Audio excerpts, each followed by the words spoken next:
Welcome, ladies and gentlemen. This is the organic video number 5, but this is actually the second of the functional groups videos. There are 2 of them because we've got a lot of functional groups to talk about. So you're going to want your reference table open for this. You want it open to table R, and you're going to want your notes open. You're going to want them open to page 17.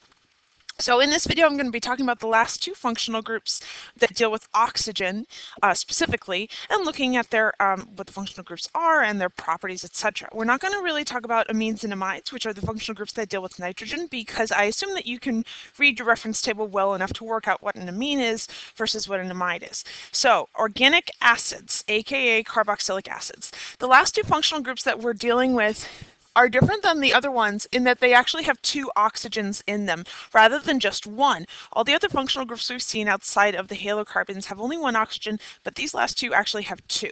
So the first one is the organic acid, or the carboxylic acid. Everyone in the scientific community calls it a carboxylic acid. The Regents of New York calls it an organic acid. I call it carboxylic because that's what it's actually called. What is this functional group? So filling this in the very first column on page 17 in your notes.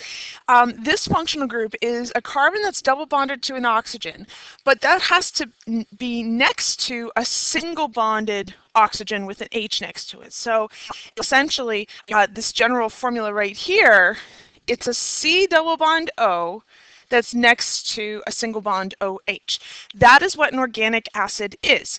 Now notice this is not, and I want to be very clear about this, this is not a ketone, meaning a C double bond O in the middle of a chain, plus an alcohol, meaning an OH group that's attached to a carbon. No, this is not like a combo of those 2 things. It's actually its own separate functional group, and it behaves very differently than both ketones and alcohols. So you have to have all of these components. You have to have the C double bond to an oxygen, and it has to be next to a single bond OH. So this functional group altogether, the C double bond O, single bond OH, is a carboxylic acid.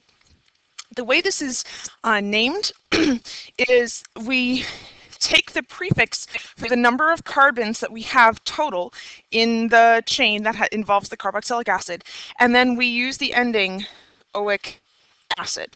So this is an example right here. So notice we have the C double bond O, single bond OH right there. That's the carboxylic acid. That's that acid functional group. And this is called ethanoic acid. So it's ethan because we have a total of 2 carbons. Notice that the carbon that's a part of the functional group counts. So it's not just like how many other carbons do we have, it's how many total carbons do we have. So we have 2 C's, and then we have this oic acid ending because we have this C double bond O, single bond OH.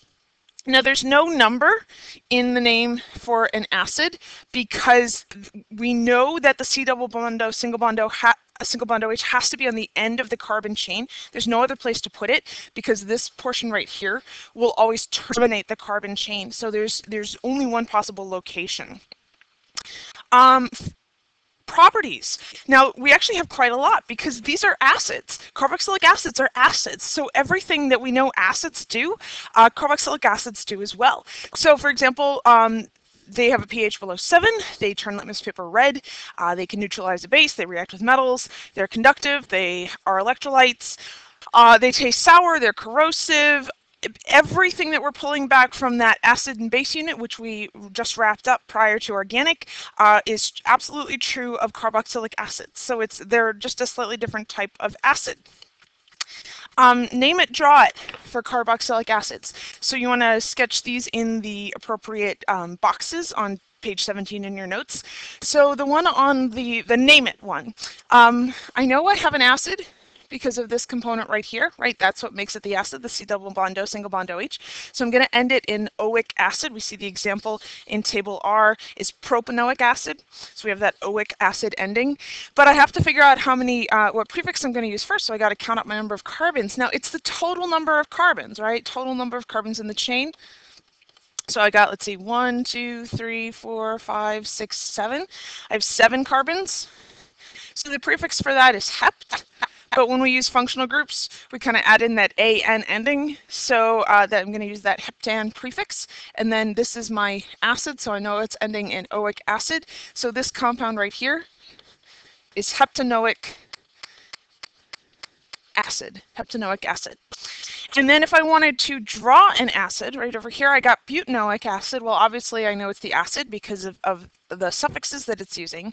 The prefix but indicates 4 carbons. So I'm going to start by drawing a 4-carbon chain. 1, 2, 3, 4. And then I want to make it an acid. So this is the double bond, the C double bond O, single bond OH. So I'll take the carbon that's at the end, and I could have done this in the very first carbon as well, and put a double bond O, single bond OH next to it. That makes it the acid component. And then simply ensure that every other carbon has 4 bonds. Notice that this carbon that's at the very end already has 4 bonds. The two bonds with the double bond oxygen, the single bond to the left, and the single bond to the right. So that guy doesn't need any additional bonds. And the last functional group that we're going to be discussing is something called an ester. An ester also contains 2 oxygens. So like carboxylic acids, this is a functional group that involves more than 1 O. It involves 2 oxygens.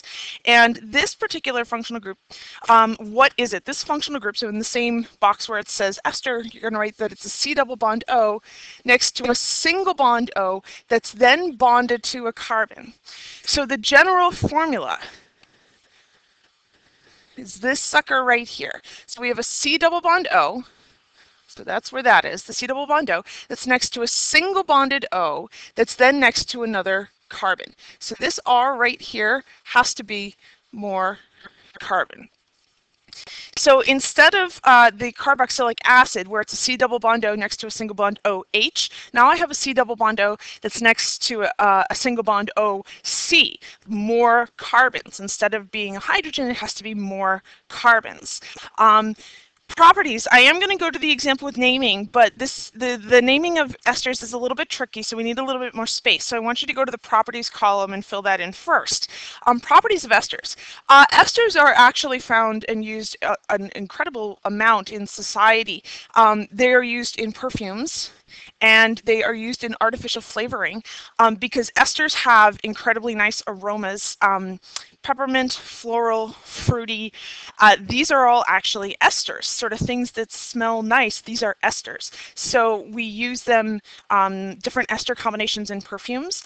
If you have any sort of fruit flavored candy that's not naturally flavored, it will be flavored by esters. In fact, the reason that cherry is such a prominent fruit flavor, in that most candies tend to have a cherry, if they're fruit flavored, they tend to have a cherry variety, is that the cherry flavor is actually very easy to make. It's only a combination of, I think, 3 esters. So, okay, you synthesize these 3 specific esters and you combine them and you've made a cherry flavor, versus other fruits, like for example, strawberry flavor. The reason we don't see too many strawberry flavor candies out there is it's a very complicated flavor. There's over 40 esters combined in the strawberry fruit that make it the strawberry flavor. So it's a tougher flavor to manufacture. So esters, they smell nice, they're perfumes, they're used in artificial flavors, fruity, floral, minty, these are our esters. Now, example with naming. The ester name involves 2 words. The first word will end in YL, like our alkyl groups like methyl, ethyl, butyl, propyl, etc., etc. And the second word will end in O8. So our example right here, methylpropanoate. And if we notice, we have the example in table R, which is this exact same ester, methylpropanoate. How do you name an ester? Now this is probably the trickiest one to name. The key to naming an ester is to split your ester into 2 sides. We have 2 parts of this name, right? The YL part and the O8 part. So these are basically about splitting the ester into 2 parts. Where do you split it? You split it at the single bond O. Split at the single bond O. And then it's about which side of the chain do you name first.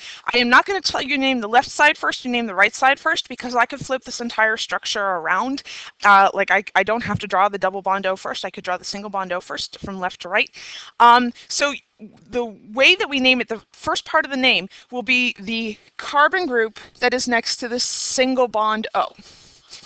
That one comes first. So the carbon group that's next to your single bond oxygen comes first. Now the way you can remember this is that a single bond is only 1 bond. So therefore 1 bond, right? 1 bond comes first in the name. So we split it, we split our ester at the single bond oxygen, and we're going to name the bit, and this is the example, that's next to the single bond O. We're going to name that first. And this portion of the name ends in YL. So because there's only one carbon here in this example, the prefix for one carbon is meth, so hence I'm going to name it methyl. So this right here is where we're getting that methyl from. The part that's next to the single bond oxygen, methyl, comes first in the name. And then what do you do next? Then you name the group that's next to the double bond oxygen second. This should make sense because the way you can remember this is a double bond oxygen, right, has two bonds in it, two bonds, so we're going to name that second. Right, the first part of the name is the part that's next to the single bond oxygen. The second part of the name is the part that's next to the double bond oxygen, right? Single bond oxygen, then double bond oxygen. So looking up at this example here, our double bond oxygen is here. So I have to name all of this, right? All of this. There are 3 carbons here. So the prefix for 3 carbons is prop. I'm going to use the functional group sort of prefix of propan, and then I'm going to stick this O8 after it, because that's how we name esters. The first one ends in ill, the second part of the name ends in O8. So this becomes methyl propanoate. So this whole thing right here is I would call that propanoate. Okay, so 2 parts of the ester name. So we'll look at 2 examples with that.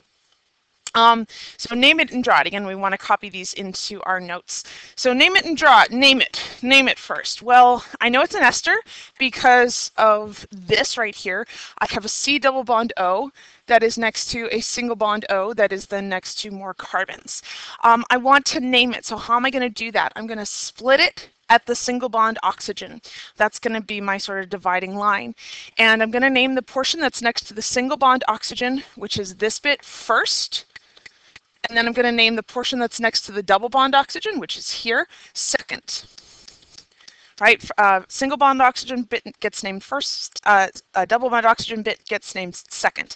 So next to the single bond oxygen, I have 3 carbons. The prefix for 3 is prop. But if I look at how esters are named, if I look at the example in table R, we have this methyl propanoate. So I know I'm going to end that first name bit in YL. So I know that this is propyl. And then the part that's next to the double bond oxygen gets named second. There's a total of 2 carbons here. Yes, you have to count the carbon that's part of the double bond oxygen. That counts as the total number. So the prefix for that is eth, but I'm going to use the functional group bit of ethan, and I'm going to end it in O8, because that's how esters are named. Looking at the example in table R, this sort of shows us this. So therefore, this is ethanoate. Putting it all together, the name of this compound is propyl ethanoate. Going in the other direction, if I want to draw an ester, we have this name butyl propanoate. I know it's an ester because it's got 2 names, 2 words, and the first one ends in YL and the second one ends in O8. So that indicates to me that it's an ester. Now remember, the single bond O bit gets named first, and the double bond O gets named second. So if it has butyl first, that means butyl means 4 carbons. So I'm going to draw a 4 carbon chain. That's the butyl bit, but then I need to draw the single bond oxygen next to that butyl chain. Then, so that takes care of the butyl bit. Then I'm going to focus on the second part of the name, which is the carbon chain that's next to the double bond oxygen. So how many carbons are there? Well, the prefix is prop. That means 3 carbons. So I'm going to draw a carbon that's a double bonded to an oxygen, and then 2, then 3, right? A total of 3 carbons. So going back in and adding hydrogens to all the carbons to ensure that every carbon gets 4 bonds. This guy that's double bonded to the oxygen, he's all set. So what we see here, this is the butyl bit, and this is the propanoate bit. So that would be the structure for butyl propanoate. So again, I knew that the first part of the name was the number of carbons that were next to the single bond oxygen, and then the second part of the name was the carbons total that were next to the double bonded oxygen.